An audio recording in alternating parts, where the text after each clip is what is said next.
Hi, folks. Welcome to A Formula for Success. My name is Dr. Anthony Adams.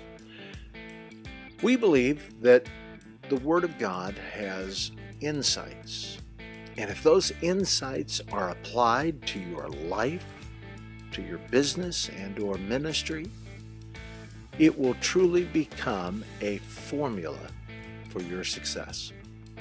So, that's what we talk about. One of the insights that we're going to be dealing with here is, I think, very important, and it's the principle of motivation. John Gardner said, "The world is moved by highly motivated people, enthusiasts, by men and women who want something very much or believe very much." Well, I think in order to understand motivation, I think we have to then go to this idea of extrinsic and intrinsic motivation. It reminds me of a little story about a very clever retired man who bought a modest home near a junior high school.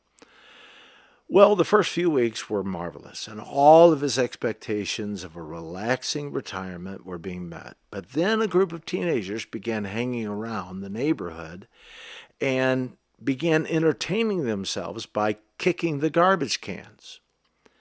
Well, unable to stand the constant noise, he approached the young people and very softly said, "It's great to see you having a good time. I remember when I was a kid doing the same thing. It was fun."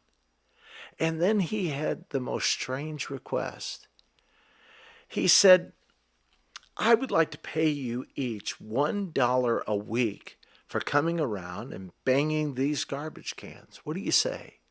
Well, the teenagers were ecstatic and they agreed to this proposal. However, in a few weeks, he went out to the young people and he said, "Listen, because, of inflation," he said, I can't pay you each $1 a week to do this." He said, "I'm going to have to cut it down to 50 cents a week. Would you still be willing to do it for 50 cents a week?" Well, they were a little disgruntled, but they said, "Okay, we'll do that." And so that went on for a few more weeks.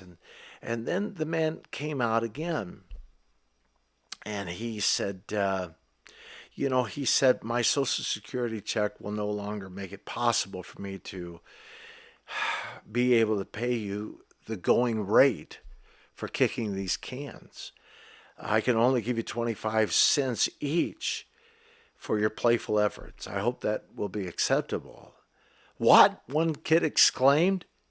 "You expect me to somehow kick these cans for a measly quarter? Forget it. You just lost yourself some can kickers."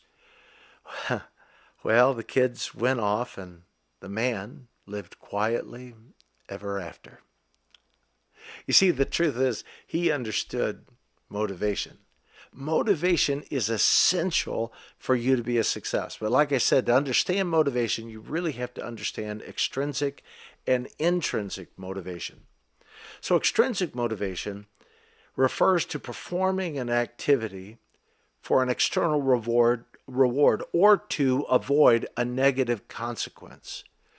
It's like doing your chores to get an allowance or to keep from being punished.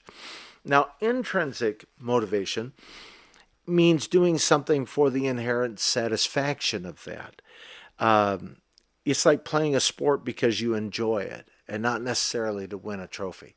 I love to play golf, and I go out often by myself and I'll play a round of golf. I am not the greatest of golfers. I'm not a bad golfer. I'm just not a great golfer. There's some people out there that, they are juggernauts. But I just enjoy playing golf. I love the challenge of it.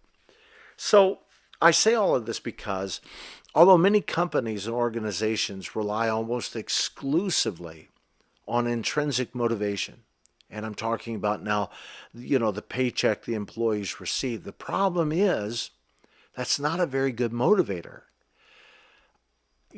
people suddenly, they're not going to go the extra mile. Sometimes they miss a lot of work. They're constantly complaining that they're not being paid enough. They're not willing to do extra work because, well, am I going to be paid for that? Where's this going to go? And so intrinsic motivation is extremely a better motivational factor.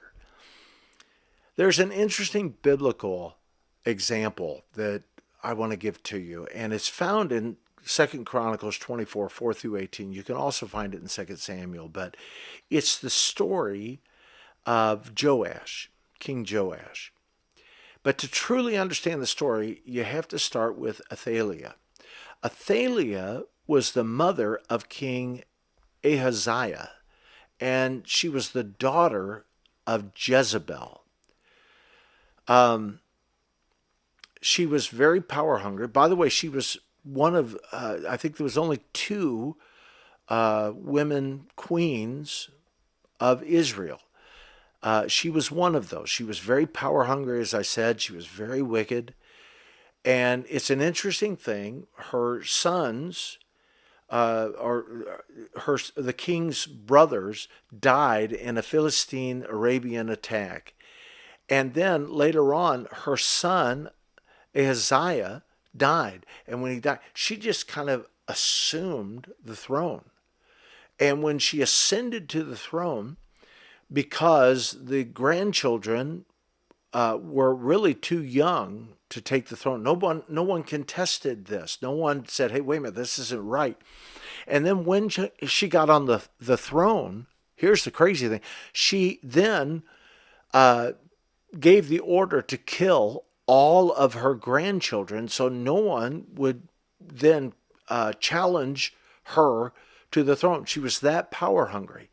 There was one child that survived. An aunt ended up, and her name was Jehoshabeth. She was the aunt. She was actually the sister of Ahaziah.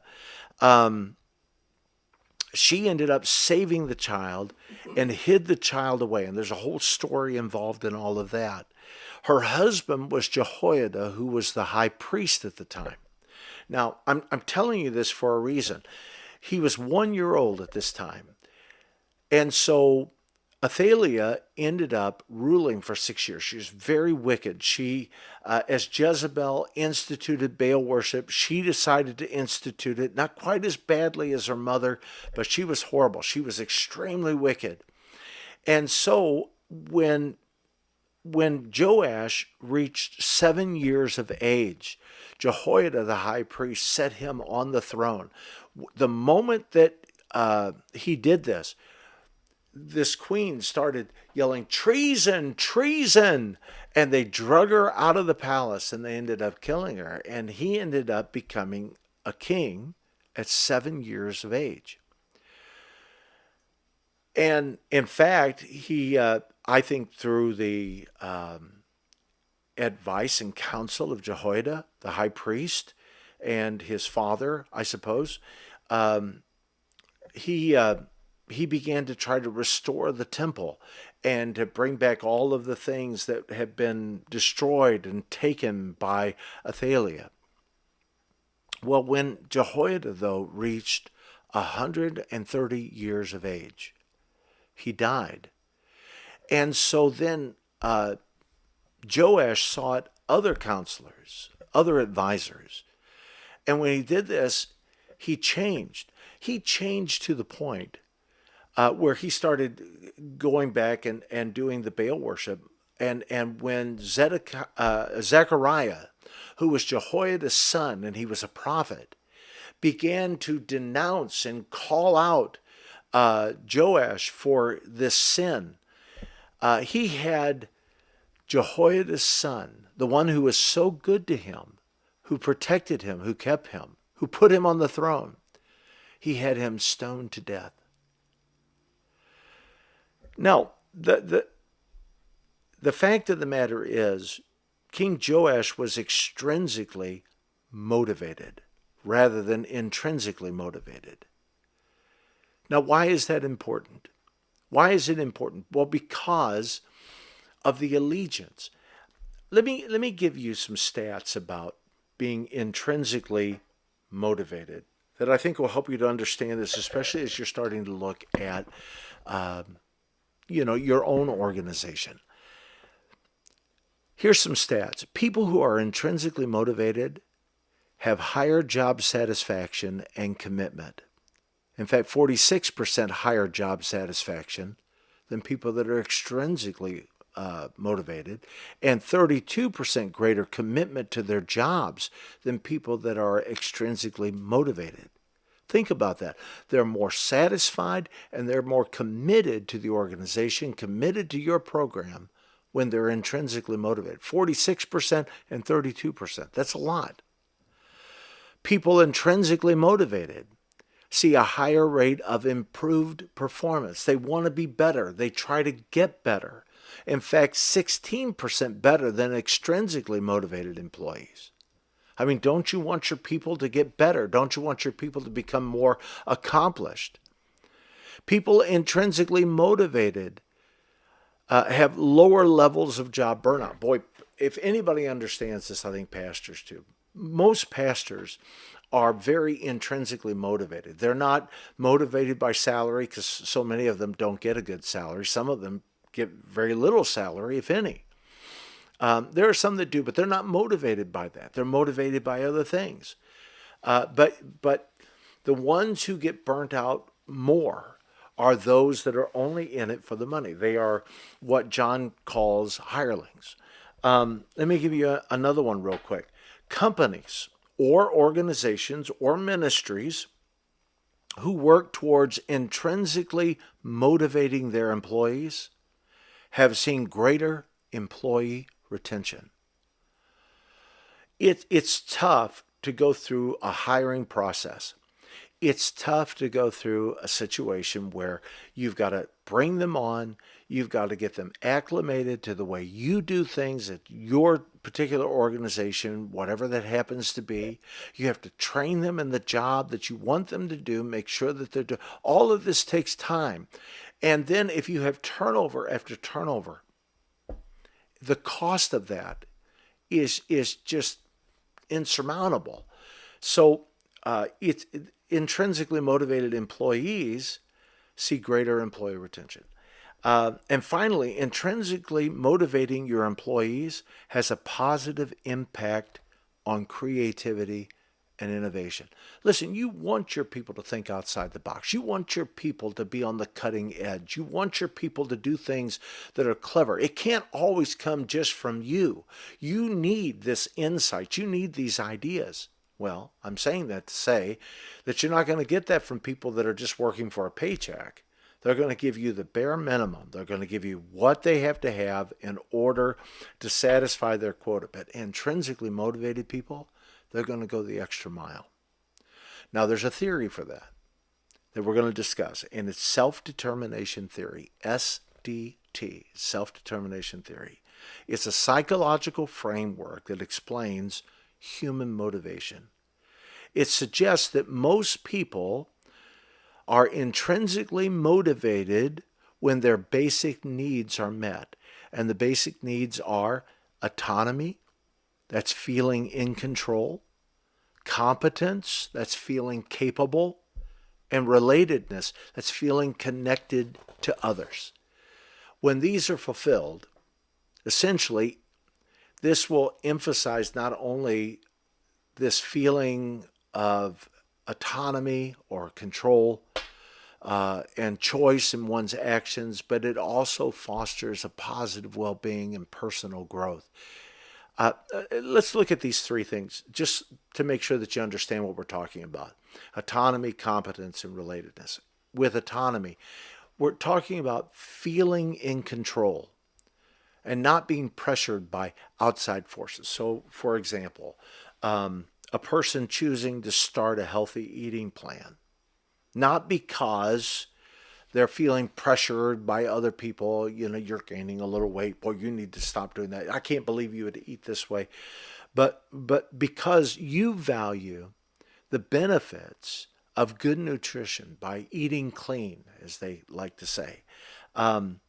and not feeling pressured by, that you feel in control for the decision to eat healthier, and you're motivated by your own internal values. That's the autonomy we're talking about. And then there's this idea of competence. And an example of competence would be that a student, you're feeling confident in your ability to solve a challenging math problem. And then after you successfully complete it, you experience this sense of mastery and effectiveness in your academic abilities. It's feeling capable and skilled enough to handle whatever the task is at hand. That's the competence we're talking about. And finally, this idea of relatedness is about feeling connected to others, experiencing this sense of belonging. Here's an example. A student feels connected to the other students in their class, or they feel connected to the teacher. They feel understood. They feel supported. They feel valued. This all leads to greater motivation, engagement in the learning process, and it all feels like that they're in a supportive community. Okay, so you say, okay, SDT, self-determination theory. But how does this relate? How does this apply to my organization, to my business, to my ministry? How does this apply to that? Well, how can I make this fit? Well, think about this. Let's say, and these are just examples, but maybe empowering your employees by giving them choices and control over their work. That would be autonomy. So if you're a person, sometime we might talk about this, but there's a theory, there's situational leadership theory.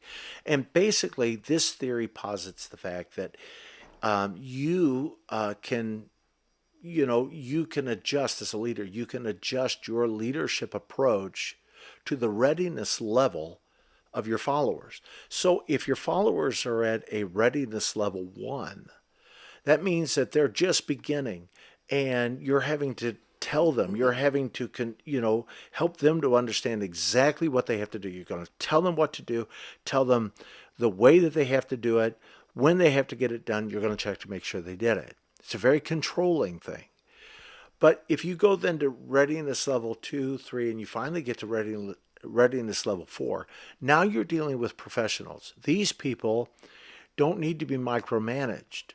You can delegate to these people. You can say, hey, listen, this is what we need to have happen, and then they will figure out their own schedule. They'll figure out how they can get that done. They'll work with you on it, and they'll have their own approach. The fact of the matter is, if you treat an R4 like an R1, you'll never be able to retain the R4. They need that autonomy. So the first thing then is empower your employees. Get them to that point where you can empower them, where that they can, make their own choices. As a pastor, here's an example of this. As a pastor, you may have a particular theme that you're working at, and maybe you're going to work on this particular series. And so you're making sure that your worship director and your music director understands where you're going here with this. And then allowing that music director to figure out, okay, so what song should I pick? How can I create the atmosphere that our pastor needs in order to be able to be the most effective? We can give the most effective presentation that we can. That's autonomy. That's freedom of choice. The second thing is to provide opportunities for skill development and meaningful feedback. All of this will foster competence. Let me give you 2 things on that. So skill development, maybe you're going to send them to some seminars. Maybe you're going to provide for them, and this is something that we do at Christian Concepts, to give them a certification. Maybe they're going to be certified in a particular area, and you're going to take them through some training so that they can make sure that they feel confident in this. But the second thing is extremely important as well, and that is to give meaningful feedback. Listen, to be able to have the right staff, it takes time and it takes effort. You've got to train these people. And a part of that training is to make sure that you're giving not just feedback like, man, that stunk, meaningful feedback, where maybe once a month you're meeting with these people and you're saying, listen, you know what, you did this and that's great. But here's some things that you've got to improve upon. Specifically, I need you to do A, B, and C. I need to see this a little different because this is what is happening and it's causing it to be a detriment. And I need this to be raised to another level. And by explaining this, there's so many times that people don't understand, they realize you don't like it, but they don't really understand what they're doing or how to correct the problem that you're needing them to correct. So I'm saying that to say, help them with confidence by not only giving them some training, but make sure you're giving them some meaningful feedback. And the third thing is cultivate a positive team environment with strong interpersonal connections. All of this will promote relatedness. Listen, people have to feel like they're a part of the team. They have to take ownership. This is my team. This is my group. This is my department. This is what we do, and we take pride in this.